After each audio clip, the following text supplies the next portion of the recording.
इस तरह है कि अगर मैं इन सारे सवालों को इस तरह डिवाइड करूं कि एक है जो पीटीआई का एज अ पॉलिटिकल पार्टी मसला है और एक है जो पाकिस्तान का जनरल मसला है और पीटीआई एज अ गवर्नमेंट कि उन्होंने क्या किया था। देखिए इस तरह होता है कि जब भी आप किसी गवर्नमेंट को असेस करते हो, उसकी कारकर्दगी असेस करते हैं, जब वो आती है तो आप उनकी कारकर्दगी असेस करते हो बेस्ड ऑन सर्टन पैरामीटर्स। इनको हम वो की परफॉर्मिंग इंडिकेटर्स कहते हैं। जब आप की परफॉर्मिंग इंडिकेटर्स करते हैं किसी भी फाइनेंशियल या किसी भी लिहाज से करते हैं तो आप 3-4 बेसिक चीज़ें देखते हैं। आप एक चीज़ देखते हैं जिसकी वजह से वो होता है कि वो एक ये है कि आपका जो है आपके टारगेट्स जो हैं जिसमें आपने इनलैंड रेवेन्यू के लिहाज से मतलब ये आपने टैक्स कलेक्शन आपने अपनी अचीव की है, यस और नो। नंबर 2, आपके उसमें जो रेमिटेंसेस थे वो थे या नहीं थे। नंबर 3, आपके जो एक्सपोर्ट्स थे वो पॉजिटिव में थे या नेगेटिव में थे।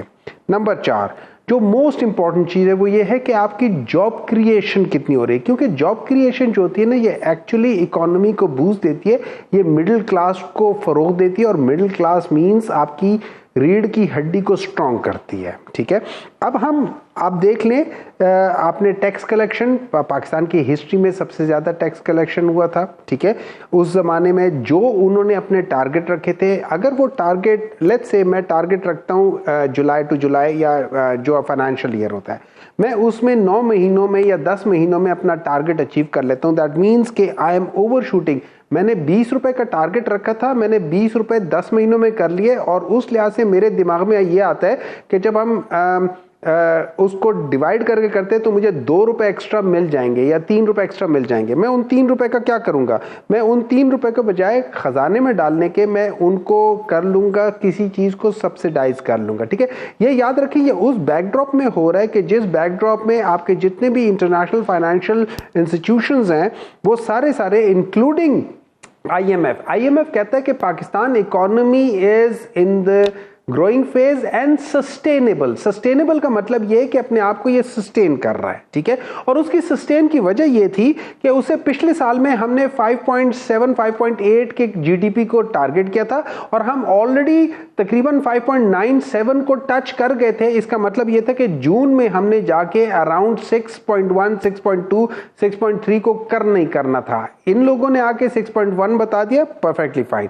फिर आप उसके बाद कर देते हैं कि रेमिटेंसेस आपने देख लिया कि 33 बिलियन तक चले गए थे। फिर आपने एक्सपोर्ट्स देख लिया, पाकिस्तान में पहली बार हुआ था कि एक्सपोर्ट जो थी ना वो एक पॉजिटिव ट्रेंड में चली गई थी और खास तौर पे आपका जो ये क्या है उसका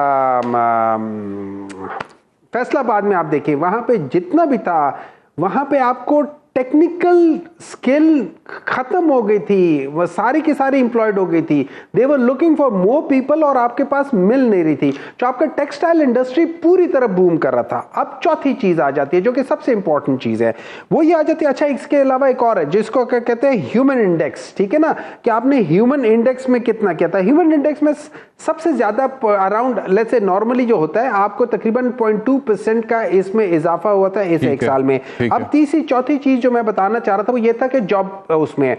अगर हम 3 हुकूमतों को, पिछली हुकूमतों को कंपेयर कर लेते हैं, पाकिस्तान पीपल्स पार्टी की 2007 से 2013 तक, 2013 से 2018 तक पाकिस्तान मुस्लिम लीग नून की और सिर्फ 3.5 पौने 4 साल की पीटीआई की, तो पर ईयर के लिहाज से पीपल्स पार्टी वाले 1.1 मिलियन मतलब 11 लाख पर साल जॉब क्रिएशन कर रहे थे। और इनकी ज्यादातर जॉब क्रिएशन क्या थी, इनकी ज्यादातर जॉब क्रिएशन ये थी कि चले सर आगे आ जाए ना, वक्त की थोड़ी किल्लत है। पीपल्स पार्टी वाले 11 लाख कर रहे थे, पीएमएलएन वाले कितने कर रहे थे? सर पाकिस्तान मुस्लिम वो 14 लाख कर रहे थे और अब मैं बता देता हूं पाकिस्तान तहरीक इंसाफ वाले 18 लाख कर रहे थे।